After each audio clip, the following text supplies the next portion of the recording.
That's awesome. Sorry about that.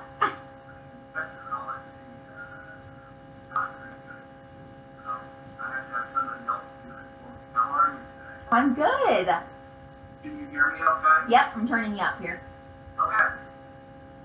So I've never done this, so you'll have to give me the lowdown here. Okay. So there's a couple things that I kind of want to discuss before we actually get to reading. Okay. One is a little bit about what's brought me to this point in my life that I'm doing this type of work from perfectionism and my mom at times.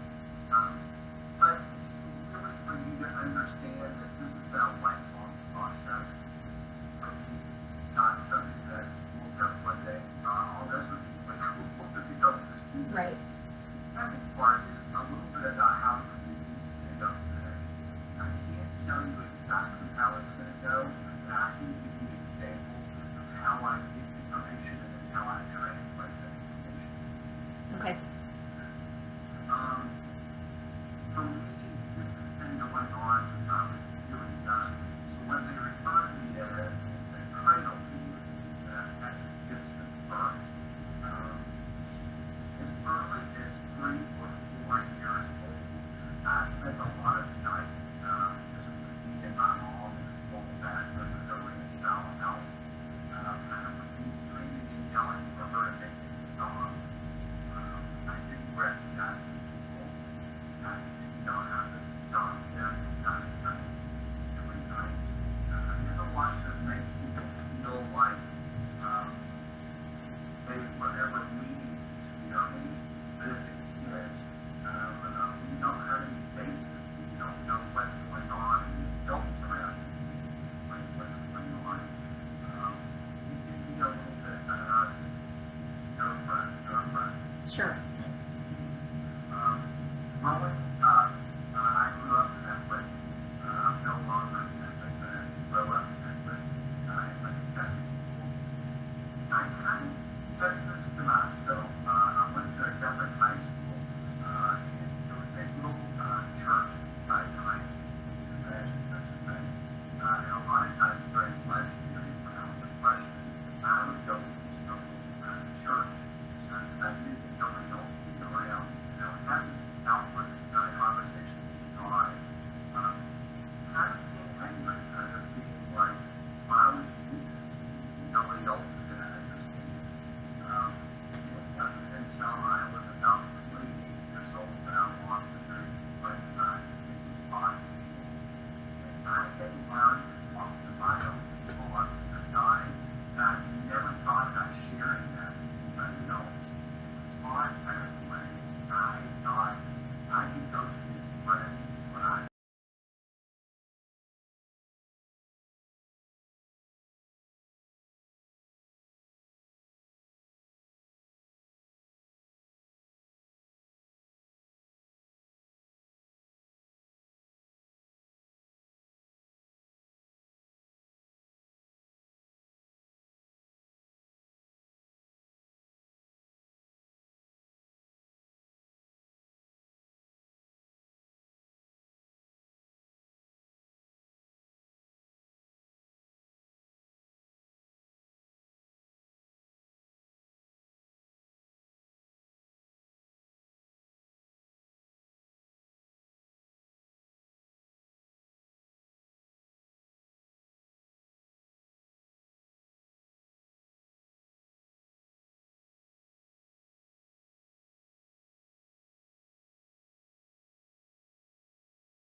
found the body, that soul, that personality still goes on. What I'm going to practice today is what's called evidential mediumship. Evidential mediumship is about creating more guidance. It's about learning who we're communicating with by tangible, real facts that you'll understand. Okay? Not generalities, but specifically what they're sharing with me, I'm sharing with you. Now, some mediums, and I know that you said that you're kind of new to this, but some mediums will sit down and some mediums will talk about angels being around you. They may talk about your auric field, which is basically colors that are around your body that constantly change. And some mediums will talk about what we refer to as spirit guides being around you. None of those things are going to come up in your reading today. Not because I don't believe in them, because I do believe in all those things. I teach all those things in my center here. But because everything that I'm going to share with you today has to be a provable fact. And I can't prove any of those things to be facts. When I start, I will start with the very basics. I will let you know if it's a man or a woman that's stepping forward to me. I will then usually let you know which level they're on. Levels to me are generational levels. So if I was to say I have someone and they're on your level, that means somebody of your age range. Okay? It doesn't have to be related to you, but it does have to be somebody of your age range. Could be a husband or wife, it could be brother or sister, it could be friend or coworker or somebody that you grew up with, but it has to be someone around your age range.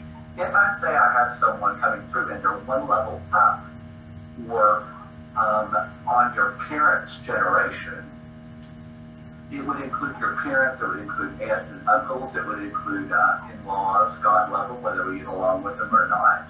It would be on that same level.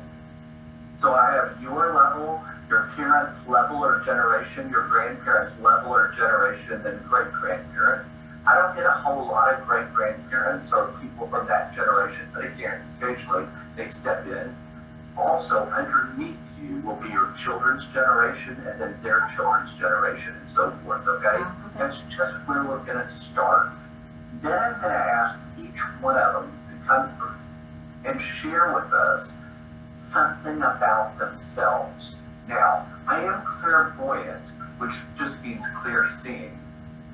So if they come in and they show me what they look like, then I'll be able to describe what they look like to you. Not every person does that. Every person kind of comes in the way that they want to step forward. So sometimes they will come in and I'll be able to describe the person to you, but I won't be able to tell you their name. Does that make sense? Right, yep. Sometimes people will come in and they will start speaking names to me. Names, I only get about 20% of the time. Not every name is their name. I find more readily than not that the names that they speak to me is somebody that they're associated with, either living or dead, okay? Or someone that's associated with you, living or dead. The last bit of information that I can share with you on how they communicate on who they are is probably the hardest to hear, and this comes up in almost every single reading. They are normally going to share with me how it is that they passed, and sometimes they're going to make me feel how it felt before they passed, okay? This can be emotional for me, and can certainly be emotional for the listener, but what it's not supposed to do is make you relive that past. You understand? Right. They're just trying to prove who they are on a unique way in which each person has it. They are not saying, I'm still going through this. Sure. Okay? So even though it may make you emotional, just take into consideration it's almost like they're telling you a secret. Okay? It's not like they're currently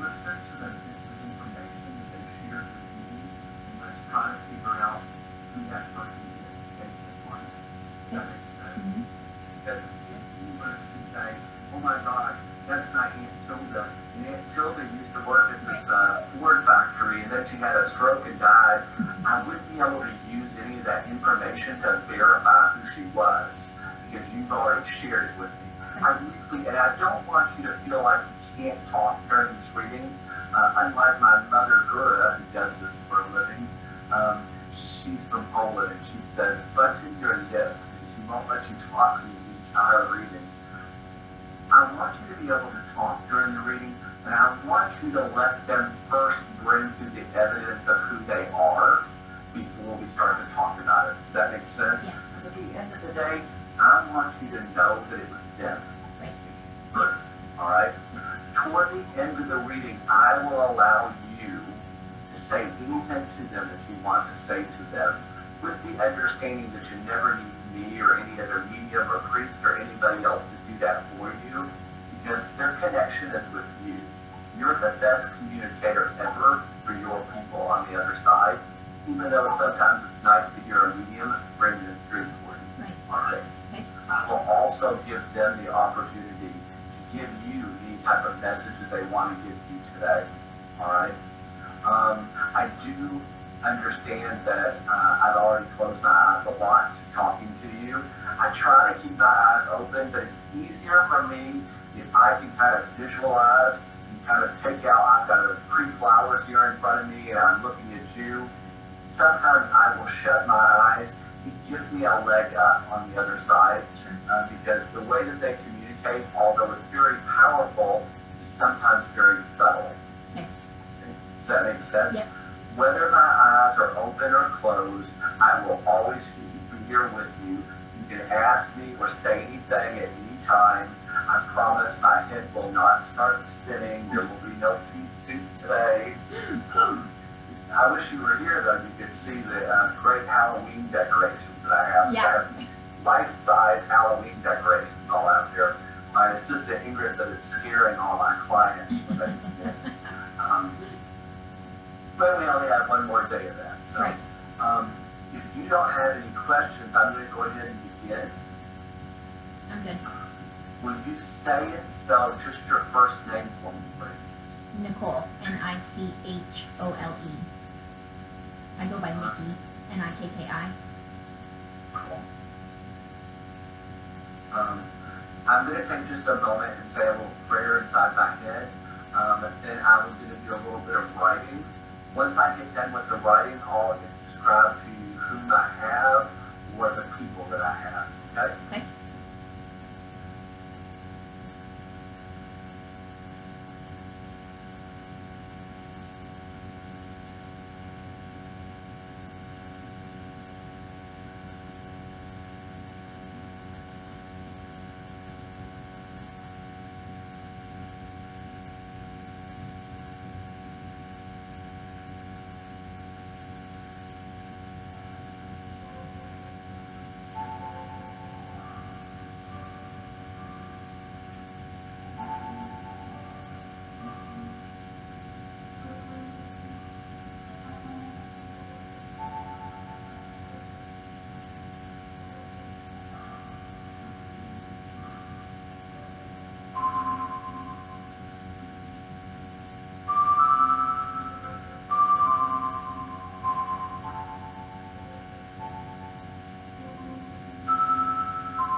person that I have is a little bit unusual for me.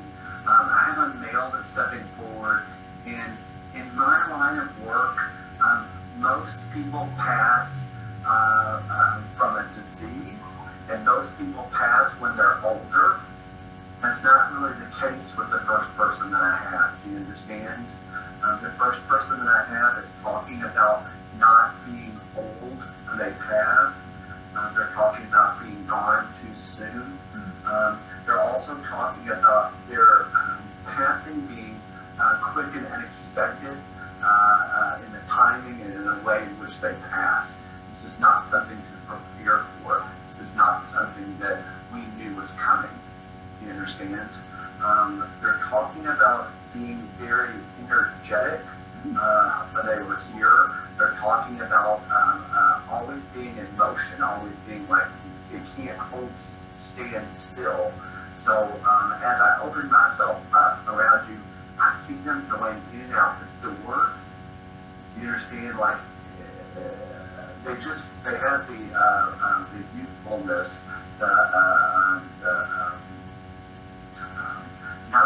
not being happy or not being content standing still. They're always doing something. They're talking about being sorry.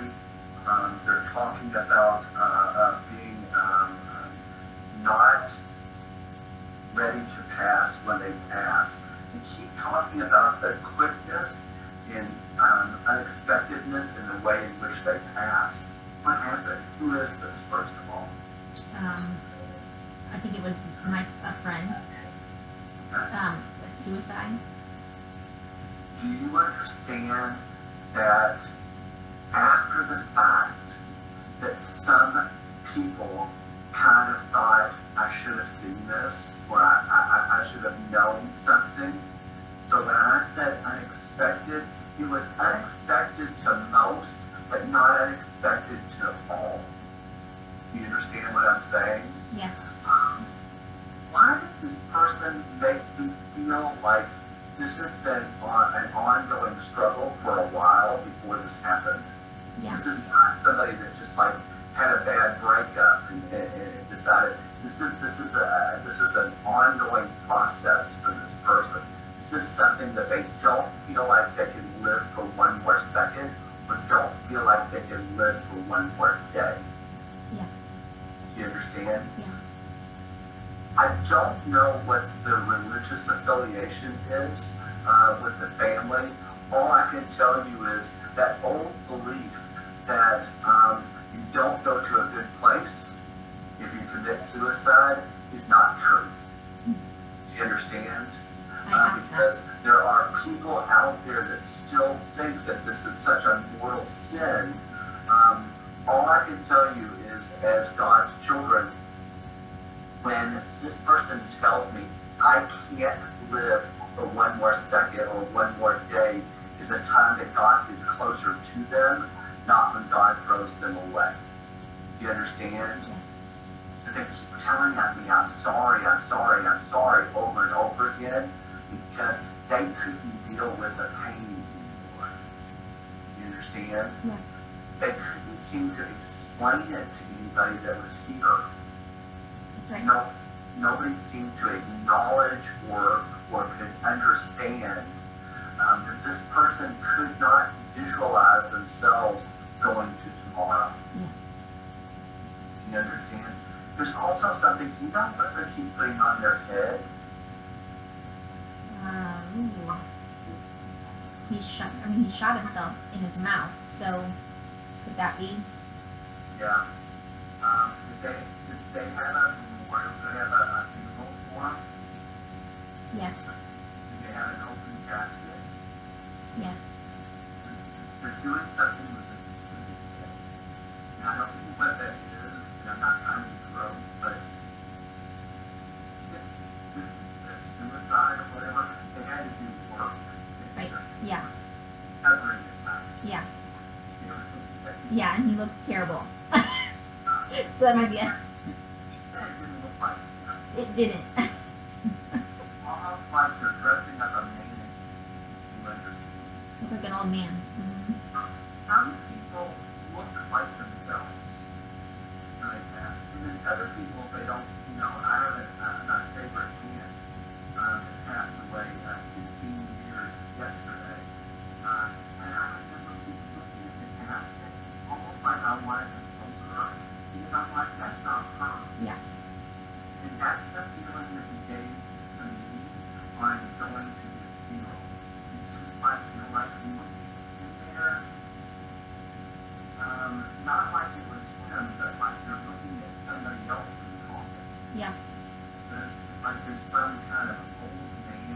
of the type of heavy line you say to this. So kind of heavy makeup is something that they're doing to her. His coloring was really off, but because the blood had pooled in his head. Yeah. I'm not trying to bring up horrific things. No, it's okay. I'm just sharing because he's laughing as he said that doesn't even look like him. Yeah, that's what I said. Looks like an old man. Somehow the darkness of the makeup or whatever makes him look old. Mm-hmm. You know? And he keeps telling me that he wasn't. But chronologically, he still had a whole life ahead of him. Severe issues, severe problems. Some people refer to them as like living with demons. And I don't mean literal demons. I just mean that he tried to swallow a lot of things that were going on inside of him for such a long period of time that he just couldn't do that anymore. You understand? He wanted to be free of that, and this is the only way that he knew how. So he's very apologetic to the people that he left behind, but he tells me simply that I can't do that anymore. You understand? It wasn't about anybody else. He wanted to be free of that. He had always hoped that somebody would understand and be able to take that away from him, but that wasn't meant to be. Mm-hmm. That's not to say that the people like yourself that were left behind could have done anything. Because he's telling you that that's not the case. Why is it that he can't sit still? Just a busybody. Okay. Because I'm like, every person that comes through with their own personality. And I'm like, you keep going like, yeah, I can tell that it's sunny wherever you are. It's raining here and dismal. He keeps going in and out, you know. I was just like, I'm like, why can't you stay in the photo? Why can't you stay in here with us? You know, I can still hear him, but it's just like he's just all over the place. He's not happy just sitting still, like just doing nothing. It is not where it's at for him. I can sit on the couch and just stare with my drink for a while. It would not have made him happy, and still doesn't make him happy. He's doing 1,000 different things. But what he does share with me is in his past, and this is a distant past, this is not something that occurred within the last month of him passing or within the last year or two of him passing. In his distant past, there was things he couldn't deal with. You understand? There's things that he couldn't get past, he couldn't heal from. And nobody seemed to understand. Nobody could put themselves in this spot. There was people that he is telling me that he isolated himself from.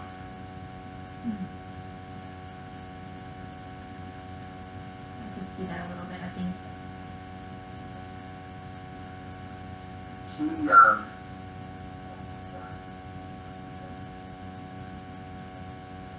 He's talking specifically toward the end of being away or being away from people. Right? He was ignoring everyone. Yeah. He wouldn't answer anyone's It's calls. not like I'm turning down a volume, which to me is like turning off conversation or not replying to conversation. Yeah, and turned his phone off. Mm-hmm. Or saying like, where are you, what's happening, what's going on, blah, blah, blah. And he's not responding to any of those. He's not even seeing those. So he's either turning his computer off or turning his phone off or turning whatever off. So he's not even getting, because they're piling up with messages of what's happening, even after he's passed. Yep, that's Because true. he told me that people aren't even aware that he's passed, and they're still sending him messages like, where are you, what's happening, what's going on, talk to me, you know. He's already gone. Yeah. So I don't know how long it took for them to find him, but he's definitely telling me that he isolated himself right prior to this. Yeah. He's shutting down. He keeps saying shutting down. Yes, he did. I will come back to him, but I would like to go over a couple other people with you, if I could. I have an older man here. He feels more like family to me than the prior person did. He talks about having issues in his chest or having issues with his breathing before he passes. He says that he liked to be around family, or he liked to do things with kids or do things with family. Yeah. You understand? Yeah. I don't know. I don't think that they're his kids, though. I think that they're like grandkids or something. Yeah, but still family. He talks about being sick for a while.